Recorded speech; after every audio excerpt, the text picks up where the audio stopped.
Chers collègues, bonjour. Nous allons vous présenter à l'occasion de cette communication un travail qui est effectué sur les huiles de moteur qui sont généralement jetées dans la nature sans qu'elles soient analysées ou bien exploitées une deuxième fois.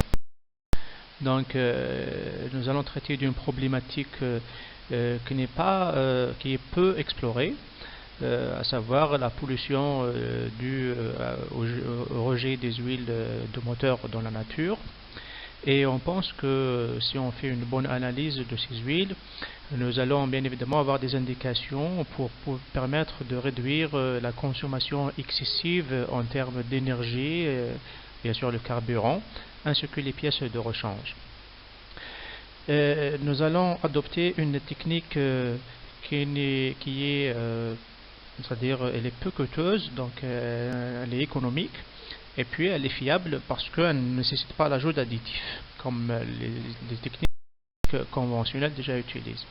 Notre méthode consiste à l'adaptation des phénomènes de conduction, de l'étude de phénomènes de conduction, pour arriver à avoir des informations sur l'état général d'un moteur de voiture lorsqu'on analyse l'huile qui est déjà qui a circulé qui a été utilisée dans le moteur. Nous allons aussi étudier l'effet de vieillissement thermique parce que nous savons très bien que la contrainte la plus agressive dans le cas d'une huile moteur est bien évidemment la surchauffe.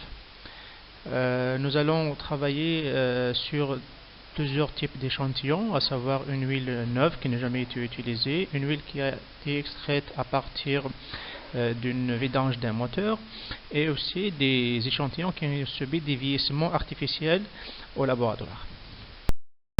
Les résultats montrent que les huiles moteurs répondent d'une manière inattendue aux contraintes électriques, donc on observe des phénomènes de conduction. Et on remarque que, bien évidemment, l'huile qui est usagée présente une conduction plus importante par rapport à toutes les autres huiles qui ont été testées. Et ça, elle est expliqué par la présence de particules contaminantes, etc. Par contre, l'huile neuve qui n'est pas été encore utilisée, elle a moins de conduction parce qu'elle est propre. Et on a remarqué que l'effet de vieillissement, donc une huile vieillie thermiquement, acquérait bien évidemment une certaine conduction. L'exploitation théorique de ces travaux expérimentaux montre que les résultats que nous avons obtenus cadrent d'une manière on va dire raisonnable par rapport à la théorie qui existe. Donc on remarque des phénomènes de conduction ohmique, des conductions par charge d'espace lorsque nous avons fait des traitements thermiques, et le vieillissement, une huile vieillie au moteur.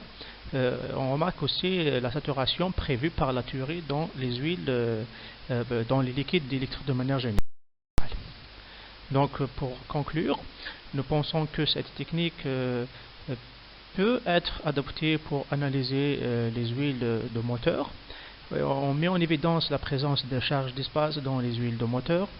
On montre aussi que le vieillissement thermique est plus agressif dans l'huile dans un moteur que les impuretés ou bien autre chose.